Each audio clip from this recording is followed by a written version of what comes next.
أعوذ بالله السميع العليم من الشيطان اللعين الرجيم بسم الله الرحمن الرحيم. Dan uwa masu daraja, assalamu alaikum wa rahmatullahi ta'ala wa barakatuhu. Barkanmu da wannan lokaci, barkanmu da sake saduwa da ku a wannan shirin mai albarka, a cikin wannan channel mai albarka, a watan wato Ramadan mai albarka. Muna fata ibadoji da ake gabatarwa Allah ya karba mana. Allahumma innaka afuwun tuhibbul afwa fa'fu anna. Allahumma innaka afuwun tuhibbul afwa fa'fu anna. Allahumma innaka afuwun tuhibbul afwa fa'fu anna. Allah gafarta mana kurakuranmu, ka karbi ibadanmu. A yau na zo muku da wata sirri ne, ko kuma in ce wata addu'a mai matukan amfani, kuma tana cikin wato mujarrabat, wato hatamatul mujarrabat, addu'o'i mujarrabai. Kuma addu'an nan tana da muhimmanci gayan gaske, kuma ana samun biyan bukata.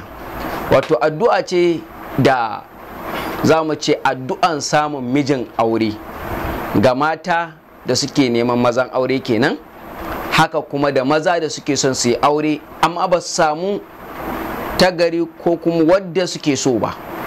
To wannan addu'an yana da matukan muhimmanci musanta, saboda tana cikin addu'a mujarabai. Sannan har wa yau wannan addu'an duk wanda yake neman haihuwa, shin ya taba haihuwa ne ko bai taba haihuwan ba, yayi wannan addu'an da izinin Allah subhanahu wata'ala za a samu haihuwa. Kuma addu'an nan ana yin ta a juma'an ƙarshe na watan Ramadan mai alfarma. Saboda haka wannan dama ce babba mutum ya ga cewa gobe idan Allah ya kai mu juma'a ya aiwatar da wannan addu'an. Akwai uzurori da ya kamata a ce na abin nan, amma dole na bar su saboda muhimmancin wannan addu'a din. Mun sani Allah subhanahu wataala yana cewa qul ad'uni astajib lakum, ku roƙe ni zan karɓa maku. Annabi sallallahu alaihi wa alihi wa sallam yana cewa addu'a huwal ibada, addu'a ita ce ibada. Da yawa wasu akan matsalan wato rashin haihuwa sukan je wajen bokaye a yi ta ayyuka na sirce-sirce da tsafe-tsafe domin a samu haihuwa. Ƙarshe wasu ba za a yi nasarar ba za a samu ba, wasu kuma an samu sai a samu ɗan nagari bai biya, wato kwalliya bata biya kuɗin sabulu ba. Don haka wannan cibiyar tamu mai albarka ta Alwahda African TV da take fitar da magungunan gargajiya da addu'o'i, maga ya dace mu rika ba mutane addu'a wanda babu shirka ko tsafi ko wani abu na saban Allah a ciki.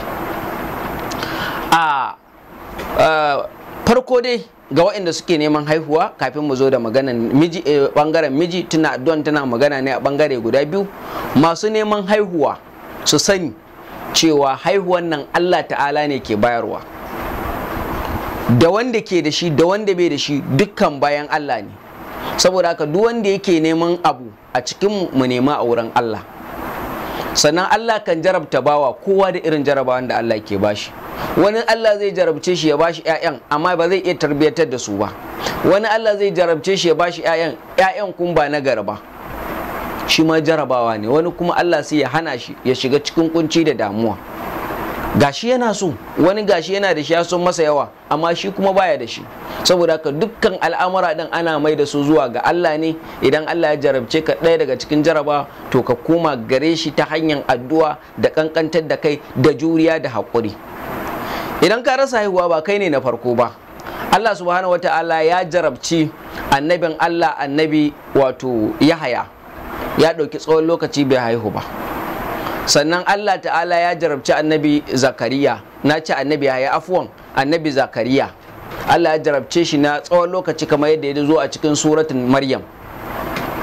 Lokacin da annabi Zakariya ya ga irin hidima da sai da Maryam, ko in ce na Maryam take a masallaci, sai roƙi Allah ya ce, ya Allah qarba laganiyal kibara wa imra'ati aqira, girma ya same ni ga matata kuma bakararriya ce ba ta haihuwa. Allah ta'ala ya masa wahayi ya ce, ya Zakariya inna nubashshiruka bi gulamin ismuhu Yahya, muna ma bushara da yaro sunan shi Yahya. Ya tsoho bai samu haihuwa ba, amma daga ƙarshe da Allah ta'ala ya bashi, ya tashi bashi, sai ya bashi nagari kuma annabin Allah, bawan Allah wanda sunan shi ya zo daga cikin Alƙur'ani.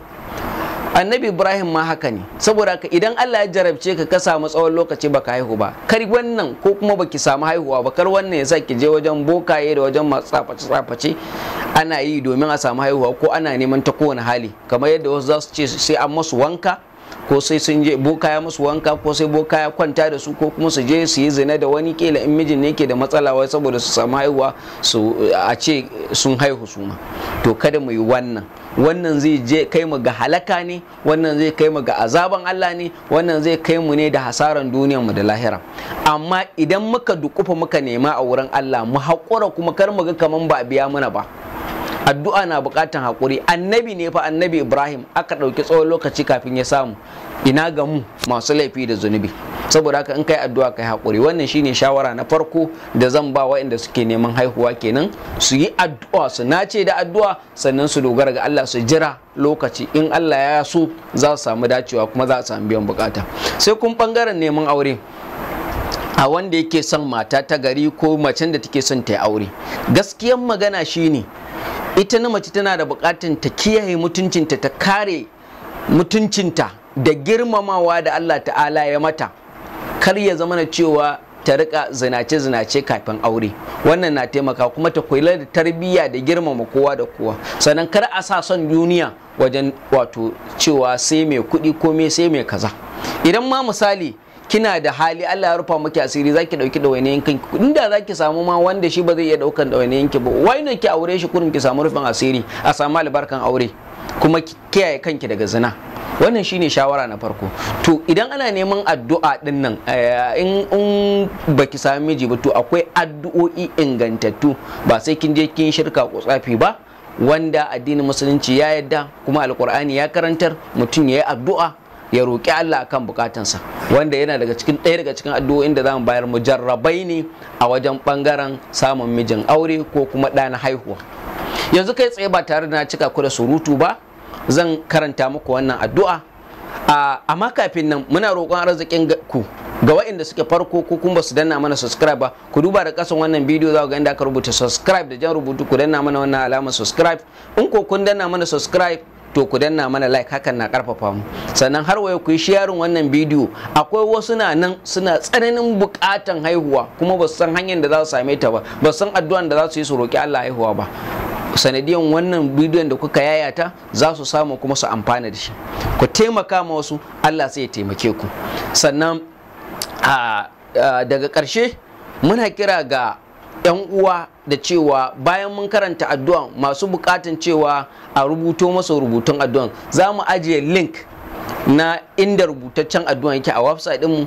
Za ka shiga kai tsaye daga subscription din wannan bidiyo ko a comment, za mu ajiye link din, sai ka je ka duba, ka shiga, ka je ka kwashe addu'an saboda ya rage mana aiki. Amma ba mu yi abin da ake kira transliteration ba, wato ba mu yi shi zuwa Hausan, wato daga Larabci zuwa Hausa ba, amma mun rubuta da Larabci mun kuma yi karin bayani. Saboda haka idan ka je sai ka kwashe da Larabci din. Idan baka iya karatun Larabci ba, to muna ba da shawara ka samu wani a unguwanku da ya iya, ya rubuta ma zuwa Hausan boko, sai ka bashi wani abu na sadaka ko in ce na haƙƙin aikin da ka sashi. In ko duk ka rasa, to kana iya tuntuɓan mu. Idan ba mu da lokaci, za mu iya samu ma wanda zai fassara ma zuwa Hausan boko din, amma za ka biya shi. Mu dai namu mun fitar muku da addu'an, muna fatan ku yi amfani da shi kuma a dace. Kai tsaye kamar yadda na faɗa, ana yin wannan addu'a ne a juma'an ƙarshen Ramadan, wato gobe kenan. Idan juma'an ta wuce, to kana iya yin kowane juma'a ihtiyadan, wato fata, amma dai an so a yi shi juma'an ƙarshe ne na Ramadan. Saboda haka ba lalai idan baka samu kai wannan juma'an ƙarshe na Ramadan ba ya hana ka kai, kana iya yi tunna addu'a ne kuma roƙon Allah ne. Shi dai juma'an ƙarshen an so ne kawai. To Allah ta'ala ya sa mu dace. Addu'an gaskiya addu'a ne mai kyau sosai. Zan kuma karanta sannan ɗan yi sharhi na abin da addu'an ta ƙunsa. Farko, kafin ka fara addu'an, za ka zauna ka yi alwala. Inan da hali ka yi nafila ma, sallan nafila na abin da ya sauka na sura. Bayan ka gama sai ka karanta suratul Taha har zuwa ƙarshe, tun daga bismillahir rahmanir rahim na suratul Taha har zuwa ƙarshen suratul Daha. Ina jin in ban manta ba, ita ce aya na 20 daga cikin ayoyin Alƙur'ani, ita ce sura na 20 daga cikin surorin Alƙur'ani. Saboda haka bayan ka karanta suratul Daha din, kafa 3 sai ka fara wannan addu'an da zan karanta yanzu. Sai ka yi ɗaha kafa 3 sai karanta wannan addu'a da zan karanta yanzu. Ga addu'an kamar haka, wanda na ce zan ajiye muku link din inda za ku kwashe addu'an a description na wannan bidiyo, wato kasan inda aka rubuta sunan title na wannan bidiyo, ko kuma a wajen comment, ko kai mana magana ta comment za mu ajiye ma link din. Bayan ka yi karatun ɗaha kafa 3 sai ka fara wannan addu'an. Gashi: bismillahir rahmanir rahim. ilahi kasari la yajruhu illa lutfaka wa hananuk, wa faqari la yughnihi illa atfuk, wa ihsanuk, wa rawati la yusakkinuha illa amanuk, wa zillati la yu'izzuha illa sultanak, wa umniyati la yablughaha illa fadluk, wa khallati la yasadduha illa tawlik, wa hajati la yaqdiha ghayruk, wa karbi la yufarrijuhu siwa rahmatik, wa durri la yakshfuhu ghayru ra'afatik, wa gallati la yubruduha illa wasuluk, wa lawati la yutfiha illa liqa'uk, wa shauqi ilayka la yablughu illa nadhru ila wajhik, wa qarari la yaqiruhu duna dunuwi mink, wa lahfati la yaradduha illa rawhik, wa suqmi la yashfi illa tubbuk, wa gammi la yazuluha illa qurbik, wa jur'ati la yabruhu illa safuk, wa raynu qalbi la yajluhu illa afu, wa wiswasi sadari la yurihi illa amruk, fa ya muntahi amalil amilin, wa ya gayatu su'alil sa'ilin, wa ya aqsat dilbatit talibin, wa ya a'la ragabatar ragibin, wa ya waliyus salihin, wa ya amanal khaifin, wa ya mujibud da'watil muttarin, wa ya zuhrul mu'dimin, wa ya kanzul ba'isin, wa ya giyasal mustagisin, wa ya qadi hawaijil fuqara wal masakin, wa ya karmal akramin, wa ya arhamar rahimin, laka haddu'i wa su'ali, wa ilayka tadarru'i wa ibtikhali, as'aluka an tudini min rawhi ridwanik, wa tudima ala na'amal imtinanik, wa ha ana bibabi karamika waqif, wa lifhati barrika muta'arridun, wa bihabl ilahi arham abdaka dhalil ذا لسان الكليل والعمل القليل ومن عليه بطولك الجزيل وكنفه تحت ظلك الذليل يا كريم يا جميل يا أرحم الراحمين. اللهم إني أسألك بقدرتك التي تغير بها أشياء. اللهم إني أسألك بإزتك وجلالك وهيبتك وعظيم قدرتك وبما أقل إزك، وأسألك باسمك الذي تقول لشيء كن فيكون. أسألك أن تصلي على محمد وآل محمد، وأن تجعل لي فرجا بصلاة على محمد وآل محمد. daidai nan sai ka faɗi bukatanka na samun mijin aure ko na samun matan aure ko kuma na samun haihuwa. Da izinin Allah za a samu haihuwa ko kuma za a samu abin nan. Bayan ka gama addu'an za ka maimaita wannan aya din: rabbi la tazarni fardan wa anta khairul warisin, rabbi la tazarni fardan wa anta khairul warisin. Ka maimaita adadin da za ka iya, babu adadi, sai kuma ka ƙara cikawa da addu'a. A sani Allah ke biyan bukata, kuma addu'a wani hanya ne na ganawa da Allah. Kar ka sa kokonto ko ka sa shakka a ciki. Da fatan kun ji daɗin wannan bidiyo. Daga ƙarshe sharhin da zan yi akan wato ita wannan addu'an, za mu ga cewa kana roƙon Allah ne da kyawawan sunaye kuma cikin wato tawadu'u. Wato a lokacin da kake roƙon Allah din kana tawadu'u ga Allah subhanahu wa ta'ala. Saboda kamar misali daga cikin abin da kake cewa ilahi kasari la yajrubu illa lutfuk, ya Allah karaya na ba wanda zai dora in ba kai ba, sai tausayinka. Wa hananuka da baiwanka. Wa faqari la yughni illa atfuk, talauci na ba wanda zai wadata ni sai tausayinka da kyautatawanka. Wa rawati, sha'awa na da soyayya na da abin da yake fisga ne, la yuskinaha illa man, ba abin da zai tsaye da shi sai amincinka. wa zillati la yu'izza illa sultana, kaskanci na tunda ni ba kowa bane. Dama Allah na son mutum ya zama mai nuna kaskancin da kai ga Allah, to kana cewa babu wanda zai ɗaukaka sai buwayantaka sai sarauta irin na Allah subhanahu wata'ala. Guri na ba wanda zai kai ni gare shi, shine wa umniyati la yablugha illa fadlik. Guri na ba zan same shi ba sai da falalanka. Wa halati la yusadduha illa taulik. Wato gurbin da nake da shi, abubuwan da na rasa ko kafan da na bari, abubuwan da na bari ban yi ba wanda zai toshe shi sai kai.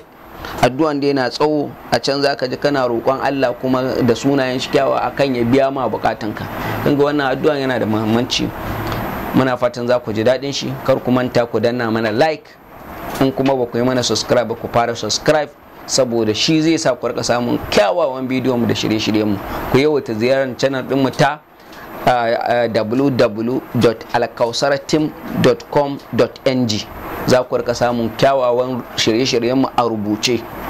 Duk wani abin da muka yi za mu rika sa muku kuma rubutun shi a wurin ku kwashe, saboda ya sauka mana. Da fatan za a yi sallah lafiya, da fatan ibadun da muka yi za a karba.